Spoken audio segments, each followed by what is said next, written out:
اعوذ باللہ من الشیطان الرجیم، بسم اللہ الرحمن الرحیم۔ السلام علیکم، میرا نام ہے حیرہ تحریم اور آج ہم بات کریں گے خواب میں سیب دیکھنے کی مختلف تعبیروں کے بارے میں۔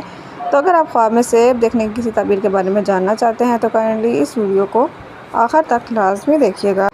آئیے تو شروع کرتے ہیں۔ خواب میں سیب دیکھنا کیسا ہے؟ خواب میں دیکھا گیا میٹھا سیب حلال مال اور کھٹا سیب حرام مال سے عبارت ہے، کیونکہ انسان کی طبیعت جس طرح کھٹے سیب سے دور بھاگتی ہے اسی طرح حرام مال سے بھی دور بھاگتی ہے۔ اور اگر کوئی خواب میں یہ دیکھے کہ اس نے مسجد میں سیب سونگھا ہے تو یہ خواب دیدہ کی تعریف ہونے کی علامت ہے، جبکہ کسی بیہودہ مجلس میں اسے سونگھنا گناہ اور بدنامی کی علامت ہے۔